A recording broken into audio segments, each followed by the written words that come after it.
ele determinu seguir enfrenta e cobrir o máximo de terreno possível no rastro de Blake antes do anoitecer, mas por alguns minutos ele descansaria. Ao sentir-se com as costas apoiadas no tronco de uma árvore, ele não notou movimento no topo de grupo de capins de selva a poucos metros de distância, e, se tivesse notado, sem dúvida, não teria dado importância ao assunto terminando seguro. Stimbal se levanto, reorganizo se maco e partio na direco que os homens de Blake haviam tomado na manhã anterior, mas ele havia perseguido apenas dois passos quando foi subitamente detido por rosnado ameaçador que surgiu de pequeno grupo de capim de selva, bem sua frente. Quase simultaneamente, as gramíneas de borda se afastaram e, na abertura, surgiu a cabeça de grande leão de juba negra. Com grito de pavor, Stimbal largo sua mochila, yago de lado seu fuzil e começou a correr direco a árvore sob a qual estava sentado. O leão, ele mesmo tanto surpreso, permaneceu por instante observando-o e, seguida, inicio persgaico tro tranquilo. Stimbal, lancando olhar aterrorizado para trás, fica horrorizado o leão parecia tão próximo e a árvore, tão distante. Se a distância empresta encanto a paisagem, a proximidade também pode, por vezes, ter suas vantagens. Nesta instância, serviu para acelerar a velocidade do homem fuga a grau surpreendente, e embora não fosse mais jovem, ele se agarrou aos galhos inferiores da árvore com uma velocidade, se não com uma graca, que teria feito jus adulta triunado. Nem foi rápido dema. As garras afiadas de numa tocaram sua bota e o impulsionaram a subir pelas árvores mais altas, onde se agarrou fraco e afigante, olhando para o rosto rosnante do carnívoro. Por momento, numa rosna para ele e, então, com grunhido de tosse, virou-se e caminhou majestosamente na direção do tufo de gramíneas de onde havia emergido. Ele parou para farrear o pacote de provisos que Stimbal havia descartado e, evidentemente intrigado com o cairo do homem que se agarrava a ele, deu-lhe tapa com raiva. Rolou para lado e numa recuo, observando-o com cautela. Então, com rosnado, salta sobre ele e começou a maltratar a coisa insensível, rasgando a que seu contudo se espalhasse pelo chão. Ele mordeu latas e caixas que quase ninhum artigo permanecesse intacto, enquanto Stimbal se agachava na árvore e observava a destruição de seus suprimentos, totalmente incapaz de interferir. Por diversas vezes, aldecou-se por ter jogado fora seu fuzil e, com ainda mais frequência, jura vingança. Consolou-se, no entanto, com a percepção de que Blake não poderia estar muito longe e que, com Blake, havia fardas provisos, as que poderiam ser aumentadas por meio de comércio e caca. Quando o leão partisse, ele desceria e seguiria o rastro de Blake. Numa, cansado do conteúdo da embalagem, retomou seu caminho direto à grama alta, mas novamente sua atenção foi desviada desta vez pelo bestão troveo dos Tarmangani. O leão farreou o fuzil descartado, tocou com a pata e, finalmente, pegou entre as mandibulas. Stimbal observava, horrorizado. Se a fará danificas a arma? Ele ficaria sem meios de defesa ou para obter alimentos. Dias isso para lá, grita Stimbal. Dias isso para lá. Numa, ignorando os delírios do desprezo do homem coisa, adentro sua toca, levando consigo o rifle. Aquela tarde e noite representaram uma eternidade de terror para Wilbur Stimbal. Enquanto dura a luz do dia, o leão permaneceu na grama próxima, impedindo efetivamente o infeliz homem de continuar sua busca pelo acampamento de Blake, e após a noite cair, ninhum impulso teria induzido Stimbal a descer aos terrores paralisantes da noite da selva, mesmo que soubesse que o leão havia partido e ninhum som o tivesse avisado da presença iminente de perigo, mas sons o avisaram.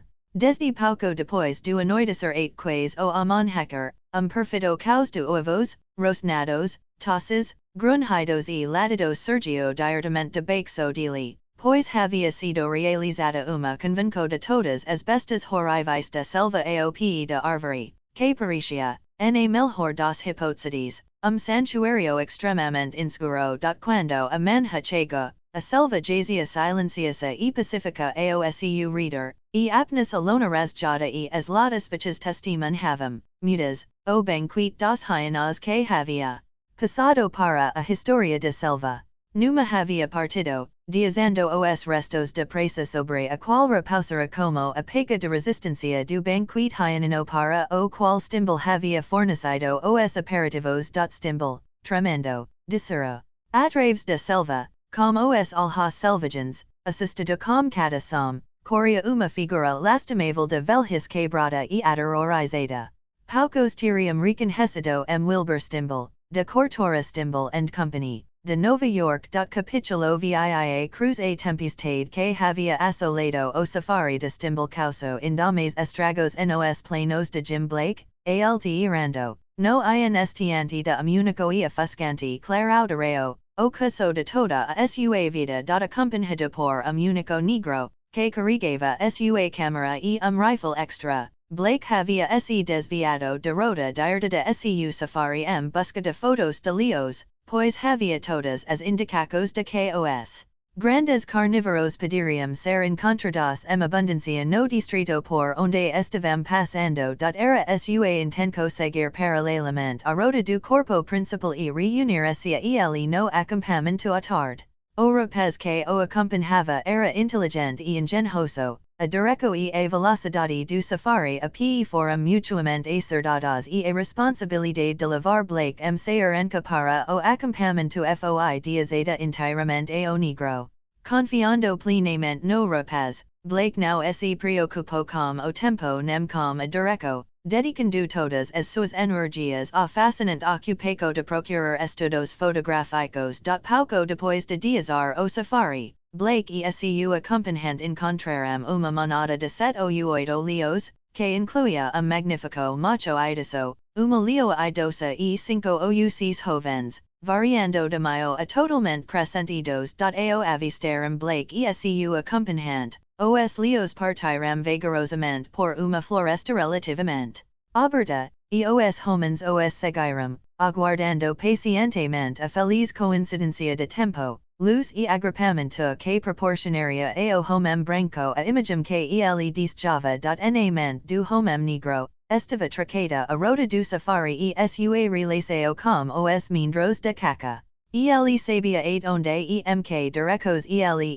e seu acompanhante estavam sendo conduzidos, distanciando-se de seu destino. Ter retornado a trilha do safari teria sido algo simples para ele, mas Blake, dependendo inteiramente do negro, não dava atenção nem ao tempo nem a derecho. Por 2 horas, eles se agarraram obstinadamente ao rastro, encorajados por vislumbres ocasionais de agora vários membros do grupo real, mas nunca foi oferecida a oportunidade de tiro bem sucedido. Então, o se cobriu rapidamente de nuvens negras e, poucos momentos depois, a tempestade irrompia com toda a fúria terrífica que somente uma tempestade equatorial pode alcançar, e, number inestiante, mio ao estrando ensurdecedor do trovão e claro ofuscante de relâmpagos, o desastre total envolveu James Hunter Blake. Não sabia quanto tempo permaneceu prostrado, atordoado pelo coque do raio que era a poucos metros de distância.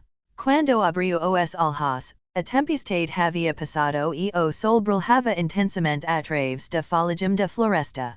Ainda atordoado, sem compreender a causa ou a extensão da catástrofe, ergueu-se lentamente sobre cotovelo e olhou ao seu reader. Uma das primeiras vezes que se apresentaram a seus olhos contribuiu materialmente para a rápida recuperação de seus sentidos. A menos de 30 metros dele, encontrava-se grupo de leos, 7 no total, que o observavam solenemente. As características de leos individuais diferem tanto das de seus semelhantes quanto as características de indivíduos de raça humana e, assim como ser humano, leo pode ter seus humores, bem como suas idiosincrasias pessoas. Esses leos, que inspecionaram gravemente o homem coisa, haviam sido poupados de qualquer experiencia considerável como a especie humana, viram poucos homens, nunca foram cacados, estivem bem alimentados, Blake não fizeram nada que perturbis significativamente seus sistemas nervosos facilmente irritáveis. Felizmente para ele, eram apenas curiosos. Mas Blake não sabia de tudo isso. Ele sabia apenas que 7 leos estavam a menos de 30 metros dele, que não estavam uma jala e que, embora os tivesse perseguido para obter fotografias, a coisa que mais desejava no momento não era sua câmera, mas seu rifle. Sorrateiramente, para não incomodá-los, ele procura a arma ao seu reader. Para sua consternação, não estava lugar nenhum, nem seu carregador de armas como o rifle extra. Onde o rapaz poderia estar? Sem dúvida, assistido pelos leos, ele havia fugido. A 20 pés de distância, havia uma árvore muito convidativa. Blake se perguntava se os leos edicariam no momento que ele se levantasse. Ele tentou se lembrar de tudo o que ouvira sobre leos e recordou fato que se aplica com quase axiomática veracidade a todos os anime perigosos, se voce fugir deles, eles o perseguirão.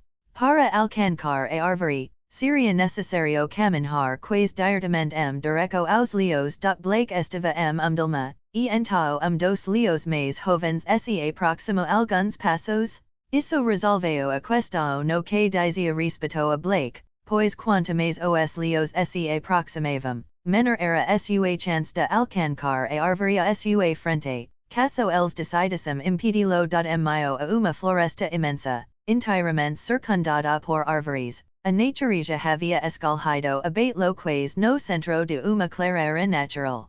Havia uma boa árvore a 100 pés de distância e no lado oposto de clareira aos leos. Blake lançou olhar saudoso para ele seguida, realizou alguns cálculos mentais rápidos. Selecors para a árvore mais distante, os leos teriam que percorrer 200 pés enquanto ele percorria 100, ao passo que, se escolhesse a árvore mais próxima, eles teriam que percorrer 80 pés enquanto ele percorria 20. Parecia, portanto, não haver dúvidas quanto a maior desejabilidade da árvore mais próxima, que era a favorita por uma margem de 2 para 1.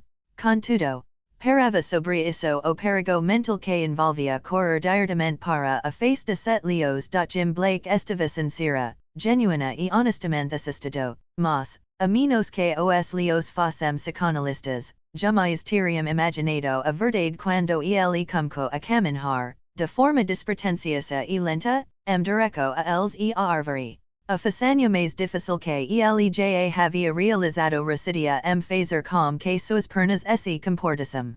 Eles desejavam correr, assim como seus pés, seu coração e seu cerebro. Sumant sua vontade os mantinha sob controle. Aqueles foram momentos tensos para Jim Blake. Os primeiros 6 passos que ele deu com 7 grandes leos observando sua aproximação. Ele percebeu que eles estavam ficando nervosos. A leoa se moveu com inquietação. O homem idisso rosno. A macho mais jovem, que havia avancado, chicoteou os flancos com a cauda, acatou a cabeça, mostrou as presas e se aproximou furtivamente. Blake estava quase na árvore quando algo aconteceu e ele nunca soube a causa, mas inexplicavelmente a leoa se virou e fugiu, emitindo gemido baixo, e atrás dela foram as outras 6. O homem encostou-se ao tronco da árvore e abanou-se com o capacete. Ufa, suspirou ele. Espero que o próximo leo que eu veja esteja no zoológico do Central Park. Mas mesmo os leos foram esquecidos nos acontecimentos que os momentos seguintes revelaram, após repetidos chamados pelo menino negro não terem obtido resposta e Blake ter determinado que deveria partir sua busca. Nem preciso ir muito longe. Na trilhada volta, logo na entrada de clareira, Blake encontrou alguns restos de carne carbonizada e cano de rifle enegrecado e parcialmente derretido. De câmara, não resto vestigio algum. O dardo que derrubara Blake deve ter atingido chio seu carregador de armas, matando o instantaneamente, explodendo toda a munico, destruindo a câmara e arruinando o rifle que ele carregava. Mas o que teria acontecido com o rifle que estava nas mãos de Blake? O homem procura todas as direções, mas não conseguiu encontrá-lo e foi finalmente forcado a conclusão de que seu desaparecimento só poderia ser atribuído a daqueles truques bizarros que as severas tempestades elétricas tão frequentemente pregam sobre a indefesa e fútil humanidade. Francamente ciente de que estava perdido e não tinha a menor ideia de direção que ficava o acampamento proposto para seu safari. Blake partiu seguimento na que ele fervorosamente esperava que fosse rota. Corrida. Now foi. Seu safari estava se movendo para o nordeste. Blake seguiu para o norte. Por 2 dias, ele caminhou pela floresta densa, dormindo à noite entre os galhos das árvores. Uma vez, seus sonos inquietos foram perturbados pela asalego de galho contra o qual ele estava apoiado. Ao despeda, sentiu o cedar sob o peso de algum animal grande. Ele olhou e viu 2 olhos flamejantes brilhando na escuridão. Blake sabia que era uma leopardo quando sacou sua arma automática e disparou a queima-roupa. Com grito horrendo, o grande felino saltou o que no chão. Blake nunca soube se acertou. Não retornou e não houve sinais dele pela manhã. Ele encontrou comida e água em abundância e, na manhã do terceiro dia, emergiu da floresta, aos pés de uma cadeia de montanhas imponentes. Pela primeira vez semanas, deletou-se com uma vista desimpedida do céu azul e contemplou o horizonte novamente, bem como tudo o que se estendia entre ele e este. Ele não havia percebido que fora deprimido pela escuridão e pela pressão sufocante das árvores, mas agora experimentava toda a flutuação espiritual de condenado libertado, muito tempo confinado longe da liberdade e da luz do dia. O resgate não era mais problemático, apenas uma questão de tempo. Ele queria cantar e gritar, mas conservou suas energias e partiu direto às montanhas. Não havia aldeias nativas na floresta e, por isso, ele raciocinou que, como deve haver aldeias nativas país bem irrigado e com caca abundante, ele as encontraria nas encostas da montanha. No alto de uma elevação, ele avistou a baixo de si a boca de canyon, cujo leito corria pequeno riacho. Uma vila seria construída sobre a água. Se ele seguisse a água, chegaria a aldeia. Bem simples, ele desceu o riacho, onde ficou profundamente satisfeito ao constatar que uma trilha bem desgastada o acompanhava.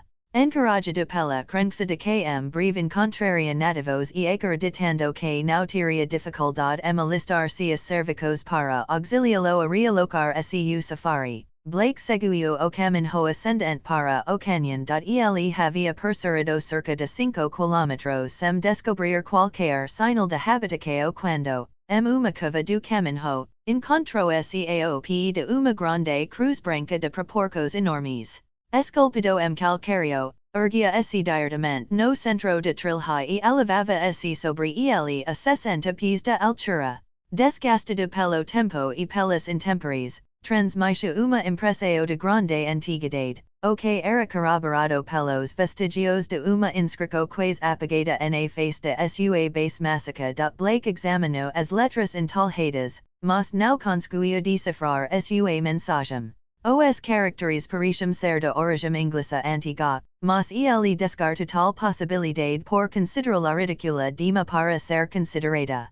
Ele sabia que não poderia estar longe da fronteira sul da Abissínia e que os abissinias são cristãos. Assim, ele explicou a presença da cruz, contudo, não conseguiu explicar a sugestão de ameaça sinistra que esse símbolo solitário e antigo do crucifixo exerce sobre ele.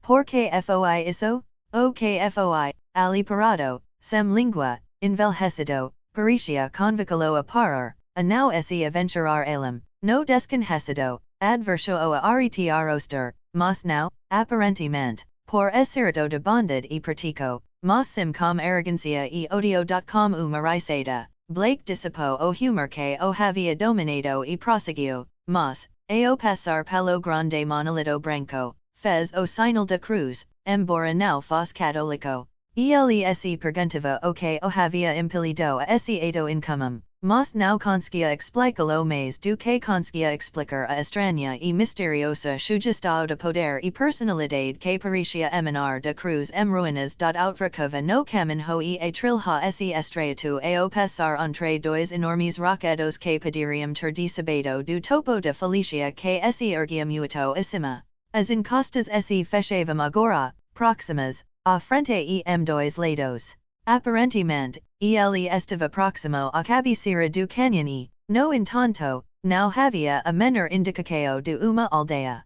Contudo, aonde trilha conduzia? Tinha fim e propósito. Ele descobriria o primeiro e, se possível, o segundo ainda sob a influência deprimente da cruz. Blake passou entre os dois rochedos, e no instante que os ultrapassou, homem surgiu atrás dele e outro a sua frente. Eram negros, homens robustos e de tricos finos, e mesmos nada que despertas admiração ou surpresa. Blake esperava encontrar negros na África, mas não negros vestindo gibos de couro elaboradamente decorados, sobre cujos peitos cruzes vermelhas eram estampadas, vestimentas inferiores justas e sandálias preças por tiras de pele de veado, com ligas cruzadas a metade das pernas, não negros usando capacetes justos de pele de leopardo que se ajustavam bem as suas cabecas e chegavam abaixo das orelhas, não negros armados com espadas largas de duas mãos e piques elaboradamente pontiagudos. Blake estava intensamente consciente das pontas das lancas, pois uma pressionava sua barriga e outra a regia o lombar. Quem sois vós? Indagou o negro que encarava Blake. Se o homem tivesse se dirigido a ele grego, Blake não teria ficado mais surpreso do que ficou com a incongruência dessa forma arcaica de discurso saindo dos lábios de negro centro-africano do século XX. Ele ficou atenido por instante dima para responder. Sem dúvida, o sujeito e saraceno, Paul, diz o negro atrás de Blake, e não entende o que dizes, espião, porventura. Now, Peter Wiggs, assim como meu nome e Paul Bodkin, ele não infil de so sei por meus proprios olhos. Seja quem for, que vos traslo perante o capitão de guarda, que o interrogara, Paul Bodkin. Não obstante, não haverá mal questioná-lo primeiro, caso ele se disponha a responder. Que ele se levo ao capitão, diz Pedro. Permanecerei aqui e guardarei o caminho até que o senhor retorne. Paul se afastou e fez gesto para que Blake o precedesse. Então, ele se colocou atrás e o americano não precisou olhar para trás para saber que a ponta ornamentada de lanca estava sempre ameaçadoramente pronta. O caminho se estendia claro diante dele, e Blake seguiu a trilha direto às Felicias, onde logo surgiu a boca negra de túnel, conduzindo diretamente para a escarpa rocosa. Apoiadas nas laterais de nicho logo na entrada, havia várias tocas feitas de juncos ou gravitos firmemente amarrados e mergulhadas piche. Dessas Paul Bodkin selecionou, pegou pouco de isca de uma caixa de metal que carregava uma bolsa ao lado, produziu uma faisca com pedernera e eco, e, tendo infl amado a isca e acendido a toca, Emperor Blake novamente com a ponta de sua lanca e os dois entraram no túnel, que o americano acha estreito e sinuoso, bem adequado para defesa. Su piso estava desgastado até que as pedras que o compunham brilhassem polidas sob a chama de toca. As laterais e o teto estavam negros com a fulgem de incontáveis milhares, talvez, de passagens iluminadas por tocas ao longo deste estranho caminho que levava a que, capitulo atia cobra ética inexperiente nos segredos da selva, sobrepugido pela magnitude da catástrofe que o havia engolido, com suas faculdades de raciocinio entorpecidas pelo terror, Wilbur Stimble se esgueirava pela mata, a pressa fuga de todos os terrores que a imaginação podia conceber. A sueira rescata incrustava os restos esfarrapados de suas roupas, que mal cobriam a sueira de seu corpo emaciado. Seus cabelos, antes grisalhos, haviam se tornado brancos, combinando com a barba por fazer de quatro dias. Ele seguiu uma trilha larga e bem marcada, por onde homens e cavalos, ovelhas e cabras haviam passado na semana anterior, e como segura e a ignorância do cidadino, penso estar no rastro do safari de Blake. Assim, ele tropico, exausto, no menzil do vagaroso ibn jad. Fejuan, o escrevo gala, descobriu e o levo imediatamente ao beat do psyche. Onde ibn jad, com seu irmão, tolog, e vários outros estavam agachados no mucado, tomando café. Por Allah. Que criatura estranha capturaste agora, Fejuan, indago o psyche. Talvez homem santo, respondiu o negro, pois ele e muito pobre e sem armas e muito sujo sim, certamente deve ser homem muito santo. Quem és tu, pergunto ibn jad. Está perdido e faminto. De mi comida, imploro stimbal. Mas ninhum dos dois compreendia a língua do outro. Mas Nasrani, diz fad, com desprezo. A frengi, talvez. Ele se paris mais com dos elengelis, observo tolog. Talvez ele seja de Franca, suguru ibn jad. Fulcom ele naquela língua vulgar, fad, que voce aprendeu entre os soldados na Argelia. Quem e voce, estranho, pergunta fad, Francis. Su americano, respondiu stimbal, aliviado e encantado por ter descoberto a meio de comunicação com os árabes. Está perdido na selva e faminto. Ele e do novo mundo, está perdido e faminto, traduziu fad. Ibn jad ordeno que trouxessem comida, e enquanto o estranho comia, eles mantiveram uma conversa por meio de fad. Stimbal explicou que seus homens o haviam abandonado e que pagaria bem para ser levado à costa.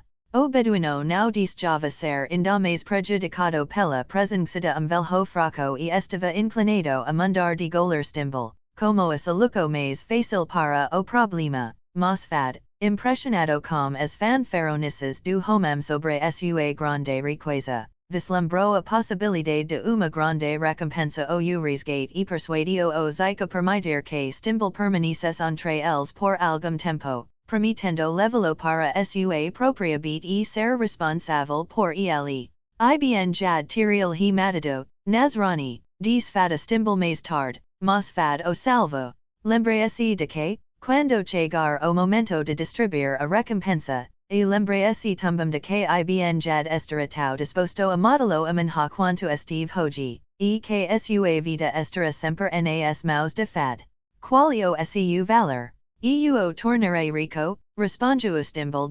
Nos dias que se seguiram, fad e Stimbal se conheceram muito melhor, com o retorno da forca e uma sensação de serenca, a antiga fanfarronista Stimbal retorno. Ele conseguiu impressionar o jovem beduino com sua vasta riqueza e importância, e tão generosas foram suas promessas que fad logo começou a vislumbrar uma vida de luxo, conforto e poder, mas, com o aumento de cupidez e de ambico, desenvolveu-se crescente temor de que algum pude lhe arrebatar a boa fortuna. Sendo ibn jad o competidor mais lógico e poderoso para os favores do Nasrani, fad não perdia nenhuma oportunidade de impressionar Stimbal de que o Zique ainda ansiava por seu sangue, embora, na verdade, ibn jad estivesse tão pouco preocupado com os assuntos de Wilbur Stimbal que teria esquecido completamente sua presença se não fosse ocasionalmente lembrada dela a ouvir o homem na marca nos acampamentos. Uma coisa, no entanto, que fad conseguiu foi familiarizar Stimbal com o fato de que havia descenso e traico nas filiares dos beduinos, e ele determinou usar isso seu próprio benefício, caso a necessidade o exigisse. Embora lentamente, os árabes se aproximavam da lendária cidade lepardo de Nimr, e enquanto marchávamos encontrou oportunidade de avancar seu pedido pela mão de Atija, filha do Zique ibn jad, enquanto tolog buscava, por insinueco, promover as pretensões de fad aos olhos do Zique. Ele fazia isso sempre e somente quando fad pude ver, pois, na realidade, seu único desejo era impressionar o jovem trader sobre a profundidade de obrigação deste para com ele. Quando tolog se tornas psych, now se importaria com quem gonhas amauda atija. Mas fad now estiva satisfito com o progresso que estiva sendo fito. O siam o atormentava a laucura, a ponto de não conseguir alhar para sam que pensamentos de assassinato invadissem sua mente, por fim, els o obsecaram. Ele arquitetiva continuamente para se livre o mundo, de seu rival mais bem sucedido. Ele o espionava e tumbamatija, por fim, plano se desenrolo com oportunidade pisando seus calcanhares. Fad havia notado que, todas as noites, se ausentava das reuniões dos homens no mercado de tenda do Ike e que, quando as simples tarefas domésticas eram realizadas, atija se esgueirava para a noite. Fad seguiu e confirmou o que era, na verdade, demasiado evidente para ser dignificado como o nome de suspeita, e atija se encontraram. Então, certa noite, Fad não comparaçu a reunião no beat do Ike. Vez disso, esconjeu se perto de tenda de e, quando este último saiu para cumprir seu encontro, Fad entrou sorrateiramente e apediu se de espingarda de seu rival. Já estava carregada e ele só precisava prepará-la com pólvora. Sorrateiramente, ele se esgueirou por caminhos secundários atrás do acampamento onde se aguardava sua luz de amor e se aproximou furtivamente por trás dele. A uma pequena distância, sentado seu mucado com seus amigos sob a luz de lanternas de papel, ibn jad, o Ike, era claramente visível aos dois jovens que estavam na escuridão exterior. Atija ainda estava nos aposentos femininos. Fad, postado atrás de ergueu a antiga espingarda de mecha o ombro e maromaro com muito cuidado, mas não Now, pois a astucia de Fad era como a astucia de raposa. Se tivesse sido assassinado, nada jamais convenceria atija de que Fad não era o assassino. Fad sabia disso, e estava igualmente certo de que atija não teria nada a ver com o assassino de seu amante. Além de estava ibn jad, mas Fad também não estava mirando ibn jad. A quem ele estava mirando? Ninguém. Ainda não era o momento propício para matar o Ike. Primeiramente, eles devem ter suas mãos sobre o tesouro, cujo segredo somente ele deveria de ter. Fad mirou dos dan de tenda do Ike. Ele mirou com grande cuidado e, seguida, puxou o gatilho. A helis estil haku se quebrou se pe acima do nível de cabeça de ibn jad, e simultaneamente Fad yago o mosque no chão e salta sobre o assistados ao mesmo tempo que clamava por socorro. Assistados pelo desespero e pelos gritos, homens correram de todas as direções, e com eles estava o Ike. Ele encontrou sendo saído firmemente por trás por Fad. Qual o significado disso? Ibn jad exigiu. Por ula, ibn jad, ele teria te matado, exclama Fad. Eu o encontrei no momento exato e, quando ele disparou, saltei sobre suas costas, caso contrário, ele o teria matado. Ele está mentindo, exclama O tiro veio detrás de mim. Se alguma tiro contra ibn jad, foi o próprio Fad. Atija, como os alhas irregulados, caru para seu amado. Não foste tu quem o fez, diz-me que não foste tu quem o fez. Como Allah e meu Deus e mom seu profeta, eu não o fiz, jura Eu não teria imaginado isso dele, diz ibn jad. Astuto, Fad não mencionou a espingarda de mecha. Astutamente. Ele previu que suas evidencias seriam mais impactantes se descobertas por outrem, e que seriam descobertas, ele tinha certeza. Ele não estava irado. Logo encontrou. Aqui, exclama ele, esta a arma. Vamos examiná-lo sob a luz, diz ibn jad. Isso deve dissipar nossas dúvidas com mais certeza do que qualquer língua mentirosa. A medida que a comitiva se dirigia para a beat do Ike, sentiu o alivio de algum popado de morte, pois sabia que o testemunho da espingarda de pedir near o exineraria. Não poderia ser dele. Ele apertou a mão da atija, caminhando ao seu lado. Sob a luz das lanternas de papel no mercado, ibn jad mantiv a armasab seu alhar enquanto, com pescacos esticados, os outros se aglomeravam ao seu reader, unico alhar foi suficiente. Com semblante sever, os ergu os alhas. E dizid, diz ele atija engasco e se afasto de seu amante. Eu não fiz isso. E algum troc, exclamazid. Levemno, ordeno ibn jad. Certificaci de que ele estija firmemente amarrado. Atija caru para seu pai ikeo de joel has. Now o mate, ela clama. Now pediria tercido ele. EUSEIK now FOIELE. Silencio, menina, ordeno os severamente.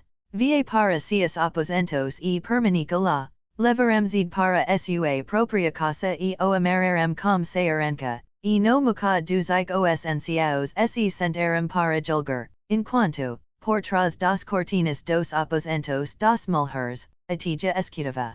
Ao amon hacker, entao, ele será fuzilado. Esta foi a sentença que atija ouviu ser proferida sobre seu amado. Por trás de seu bigode oleoso, fad esboco sorriso torto. Msua casa negra de cabelo, zed lutava contra as amaras que o prendiam, pois, embora não tivesse havido a sentença, estava ciente de qual seria seu destino.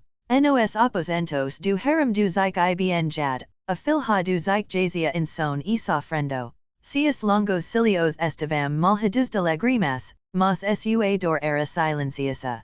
Do alhas arregalados, ela esperou, escutando, e logo sua paciencia foi recompensada pelos sons de respiração profunda e regular de ibn jad e sua esposa, herfa, eles dormiram.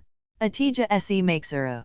Sobre tiramente, ela levantou a borda inferior de lona de tenda ao lado da qual estava sua estira de dormir e relou silenciosamente por baixo dela para dentro do mucado, agora deserto. Tate ando, ela encontrou a espingarda de pedir nera de onde ibn jad a havia diazado. Ela carregava tumbam embrulho envolto velho pano de estopa, cujo conteúdo havia reunido no inicio de noite, quando herfa, ocupada com suas tarefas, estive temporariamente ausente dos aposentos femininos. Atija emergiu da tenda de seu pai e caminhou cautelosamente pela única e irregular rua formada pelas tendas armadas dos Arab a chegar ao beat dizid.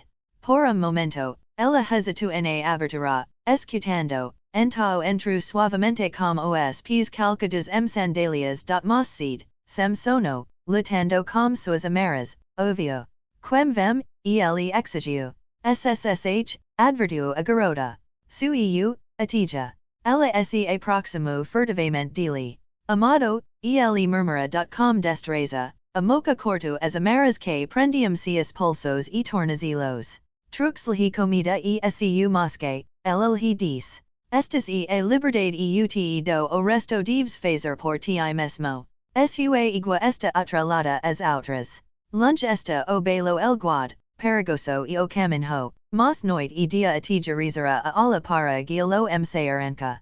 Apressesi, meu amor.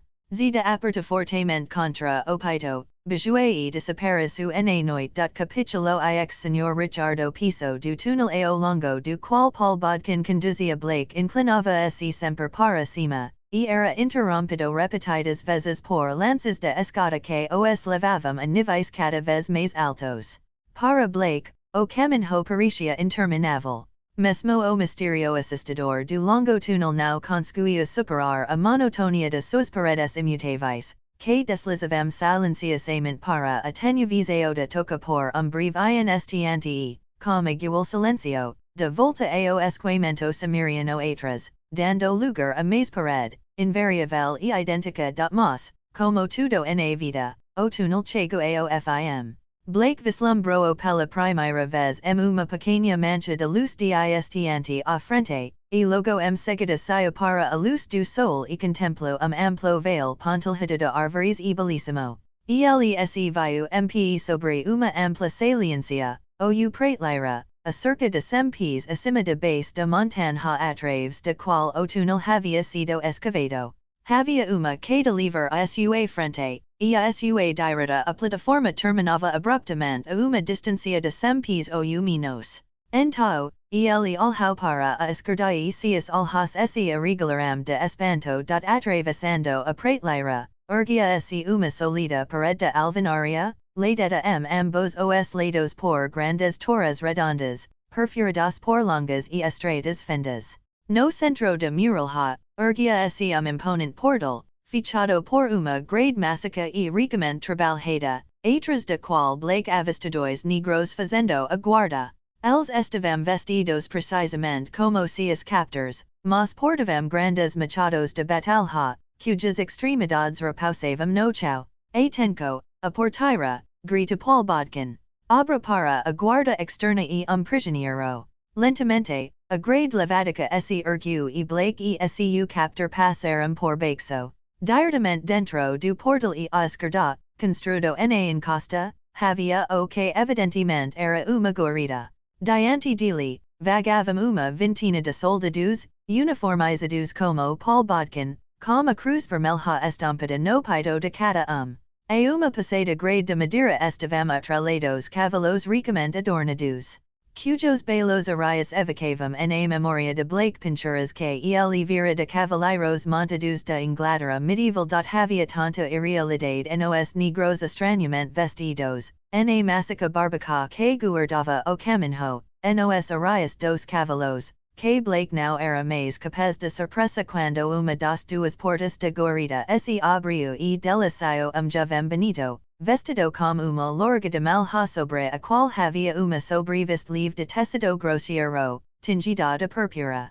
Sobre a cabeça do jovem assentava barret de pele de leopardo, de borda inferior do qual pendia camel ou gorgel de malha de eco, que circundava e protegia inteiramente sua garganta e pescoço. Ele estava armado apenas com uma espada passada e punhal, mas encostada na lateral de guarida, perto da entrada onde ele parou para olhar para Blake, estava uma longa lança, e perto dela havia escudo com uma cruz vermelha estampada msu bu.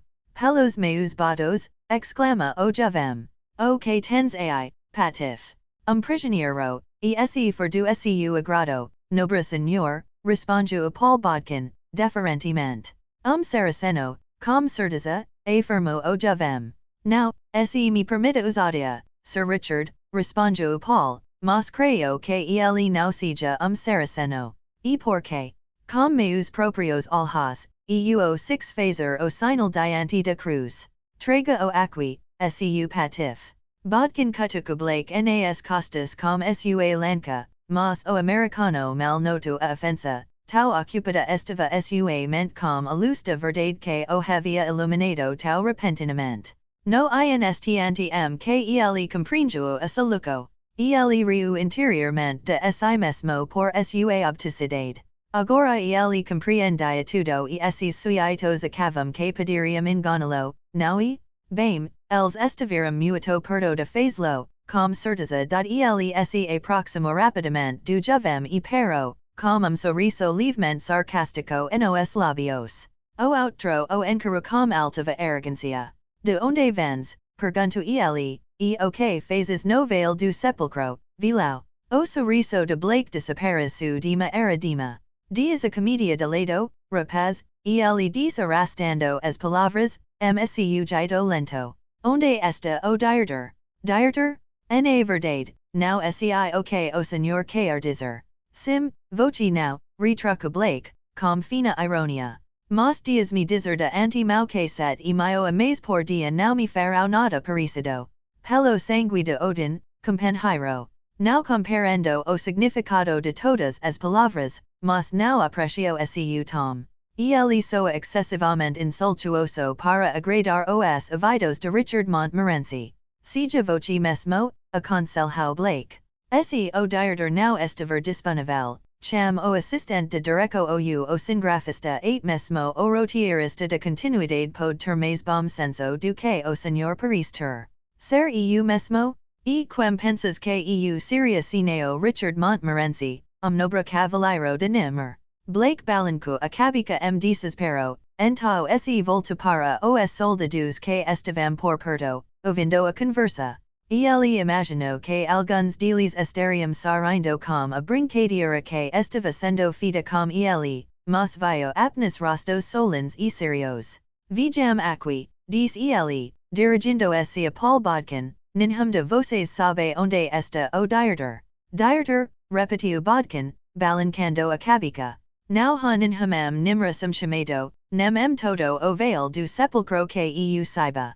Sinto muito, diz Blake, o ero e-mail, mas esse não houver diretor, deve haver responsável.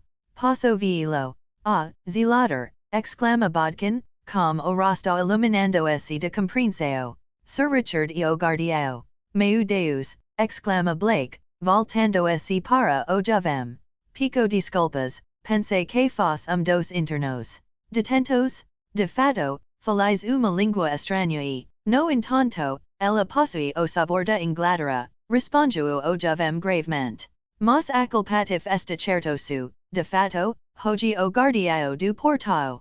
Blake começava a duvidar da sua própria sanidade, o pelo menos da seu juízo. Nem o jovem branco nem nenhum dos negros apresentavam quaisquer características faciais de loucos. Ele ergueu o olhar subitamente para o porteiro. Sinto muito, diz ele, exhibindo dos sorrisos francos que o tornaram famoso entre seus conhecidos.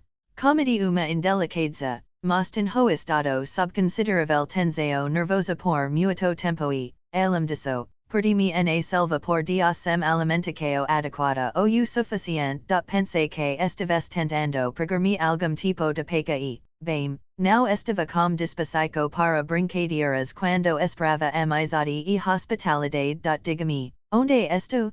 Que paz me encontro? Estás próximo da cidade de Nimr? Respondeu o jovem. Suponho que este seja algo como feriado nacional, ou algo parecido, sugeriu Blake.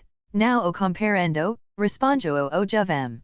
Ora, vocês estão todos concierto de beleza ou algo parecido, não e? Pelos meus botos? O sujeito fala uma língua exótica? Espetáculo. Sim, aquelas fantasias. O que há de errado com esta vestimenta? E verdade que não e nada de extraordinariamente novo, mas creio que seja ao menos mais elegante que a vossa. Ao menos, serve bem para o serviço diário de cavalheiro. O senhor não quer dizer que se vestem todos os dias, indagou Blake. E por que não? Mas chega disso. Não desejo mais discutir com voce. Tragam-no para dentro, dois de vocês. E voce, Bodkin, retorna guarda externa. O jovem se virou e reentrou no edifício, enquanto dois dos soldados agarraram Blake, não com muita delicadeza, e o conduziram para dentro. Ele se viu uma sala com teto alto, paredes de pedra cortada e grandes vigas e quebros feitos à mão, enegrecidos pela idade. Sobre o piso de pedra, havia uma mesa atrás da qual o jovem se sentou banco, enquanto Blake foi posicionado sua frente, com guarda de cada lado. Seu nome? Indagou o jovem. Blake. Isso Blake. James Hunter Blake. Qual o seu cargo seu país de origem? Não possuo nenhum título. Ah, o senhor não cavalheiro, então. Meu nome Qual a sua nacionalidade? América. América? Não existe tal país, amigo. E por que não? Nunca ouvi falar disso. O que fazes perto do veil do sepulcro? Não sabias que é proibido. Ele diz que estava perdido. Não sabia onde estava. Tudo o que quero e voltar ao meu safari ou a costa. Isso é impossível. Estamos cercados por saracenos. Há 735 e nós somos sitiados por seus exércitos. Como o senhor conseguiu atravessar as linhas inimigas? Como o senhor conseguiu passar por seu vasto exército? Não há nenhum exército. Estás a mentir para Richard Montmorency, vilão? Se fosses de sangue nobre, terias que prestar contas a mim por essa afrenta no campo de honra. Parece-me que espiado de Biza Esterp, enviado pelo soldado saraceno. Seria bom que confessasses tudo a mim, pois te levar perante o príncipe, ele extraira a verdade de ti de manières nada agradáveis. Que dizes? Nauten ho nada a confessa. Leave me perant o principe, o u quem krk sija seu chuf, talve ele, ao menos, me de comida. Terra comida aqui. Nunca se dira que Richard Montmorency a fasto homem faminto de sua porta. Michel? Onde esta o malek preguiçoso? Michel. Uma porta se abrió de apartamento interno para admitir menino, com olhos sonolentos, esfregando punho sujo dos olhos. Ele vestia uma túnica curta, com as pernas cobertas por maiscalcas verdes. Msu chapu havia uma pena. Dormindo de novo, questionou Sir Richard. Vossa preguiçosa criatura? Traga pau e carne para este pobre viajante e não demorate minha para fazlo. Como os olhos arregalados e de maneira tanto estúpida, o rapaz fitava Blake. Saraceno, mestre, ele perguntou. De que adianta, retrucou Sir Richard. Nosso Senhor Jesus não alimento a multidão sem perguntar se havia descrentes entre eles? Depressa, homem rude? O estrangeiro deve estar faminto. O jovem virou se saiu da sala, limpando o nariz na manga de camisa, e atenco de Sir Richard voltou se para Blake. Não es desfavorecido, companheiro, diz ele. Uma pena que não sejas de sangue nobre, pois tua aparência não condiz com a de algum de origem humilde. Nunca me considerei de origem humilde, diz Blake, com sorriso. Seu pai, agora não era ele, ao menos, cavalheiro. Blake estava pensando rapidamente agora. Ele estava longe de ser capaz de sequer arriscar palpite que pudesse explicar outrage e a linguagem arcaicos de seu anfitrião, mas tinha certeza de que o homem falava sério, faço ou não, e, caso não faço, parecia duplamente prudent condescender com ele. Sim, de fato, respondeu ele, meu pai macam do 32º grau e cavalheiro templario. Zblood? Eu sabia, exclama Sir Richard. Eu tumbum, a crescente Blake, ao perceber o efeito feliz que sua declaração havia produzido. Eu sabia? Exclama Sir Richard. Vossa postura proclamava vossa nobreza, mas por que tentastes me enganar? Então sois dos pobres cavaleiros de Cristo e do Templo de Salomão, que guardam o caminho dos peregrinos à Terra Santa? Isso explica vossas vestes modestas e as glorifica. Blake ficou intrigado com Alaseo, pois a imagem sempre sugerida por uma referência aos cavaleiros templarios era de plumas brancas esfocantes, aventais suntuosos e espadas reluzentes. Ele não sabia que, nos dias de sua origem, vestiam-se com cascairoupas velhas que a caridade alheia lhes pudes legar. Neste momento, Michel retornou trazendo uma gamela de madeira contendo carne de carneiro fria e vários pedaços de pau simnol, e carregando uma das mãos jarro de vinho. Ele os colocou sobre a mesa diante de Blake, dirigindo-se armário, pegou dois cálices de metal nos quais decantou uma porco do conteúdo do jarro. Sir Richard levantou-se e, tomando dos cálices, ergueu diante de si, altura de cabeça. Hal, Sir James, exclama ele, e se jam bem-vindos anim e ao vale do sepulcro. Está torcendo por voce, respondeu Blake. Dito pitoresco, observou Sir Richard. Creio que os costumes de Inglaterra devem ser alterados desde os dias de Ricardo Correco de Leao, quando meu nobre ancestral partiu para a grande cruzada na companhia de Sui. Hola? Por todos os deuses. Não posso esquecer isso. Hola? Espera que algum cavaleiro justo brinda minha eu o derrubare com isso, mas, espera, aqui, Michel, traga aquela banqueta para Sir James, e coma, nobre cavaleiro, deve estar faminto. Dire ao mundo que su, respondeu Blake, com amicao. Ao sentar-se no banco que Michel trux. Não havia faças nem garfos, mas havia dedos, e Blake os usou com vantagem enquanto seu anfitrião o observava saindo alegremente do outro lado da rustica mesa. Es melhor que menestral para o prazer, exclama Sir Richard. Dire ao mundo que su. Ho, serás presente dos dias no castelo do príncipe. Vu dizer ao mundo que su? Now ha texto para traduzir. Quando Blake seixo sua fome, Sir Richard ordenou a Michel que preparas os cavalos. Que valgaremos aid o castelo, Sir James, explicou. Voce now e mesmo prisioneiro, mas meu amigo e convidado. Que eu o tenha recebido de forma tão grosseira sempre será para meu descredito. Montados cavalos empinados e seguidos a uma distância respeitosa por Michel, os dois desceram a sinuosa estrada de montanha. Sir Richard agora carregava seu escudo e lança, estandarte tremulando corajosamente ao vento logo abaixo da ponta desta última, o sol refletindo no metal de sua cota de malha, sorriso msu rosta valente enquanto conversava com seu antigo prisioneiro. Para Blake, ele parecia uma imagem magnífica saída das páginas de livro de histórias. No entanto, contrariando sua aparência marcial, havia uma simplicidade infantil no homem que conquistou a simpatia de Blake desde o início, pois havia algo nele que tornava impossível concebê-lo como o perpetrador de ato desenroso. Sua pronta aceitação dos declarações de Blake sobre si mesmo revelava uma credulidade que parecia incompatível com a alta inteligência refletida msu nobre semblante, e o americano preferiu atribuí-la uma combinação de falta de sofisticação e uma integridade inida que não conseguia conceber a perfidia nos outros. Ao contornar a encosta de uma colina, Blake avistou uma outra barbacoa bloqueando o caminho e, além dela, as torres e ameaças de antigo castelo. Comando de Sir Richard, os guardas do portão abriram no para eles e os três que valgaram para o patio. Esse espaço entre as muralhas externas e internas parecia descuidado e negligenciado.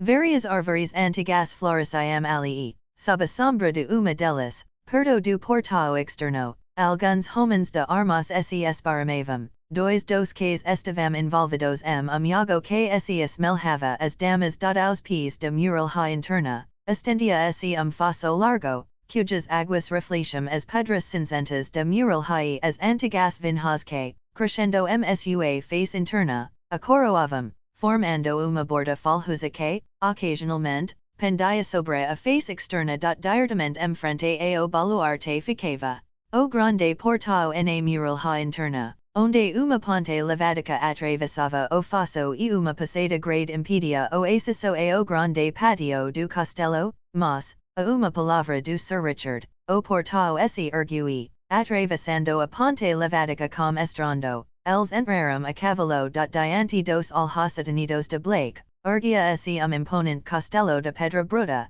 enquanto a direita e a esquerda, dentro do grande patio, estendiam-se amplos jardins não mal cuidados, nos que se reunia uma companhia de homens e mulheres que poderiam ter acabado de ser de corte de ardor à vista de Sir Richard e seu acompanhante. Os membros mais próximos da comitiva observaram Blake com interesse e evidente surpresa. Vários saudaram e fizeram perguntas a Sir Richard quando os dois homens desmontaram e entregaram seus cavalos a Michel. Olá, Richard. Gritou o que trazes tu Saraceno? Now ha texto para traduzir. Now, respondeu Ricardo. Nobre cavaleiro que faria seu dever ao príncipe. Onde ele está? Now ha texto para traduzir. Ali, e apontaram para o extremo oposto do tribunal, onde uma grande companhia estava reunida. Venha, Sir James. Direcionou Richard, conduzindo-o pelo patio, com os cavaleiros e damas seguindo-os de perto, fazendo perguntas e comentando com uma frança que fez Blake correr.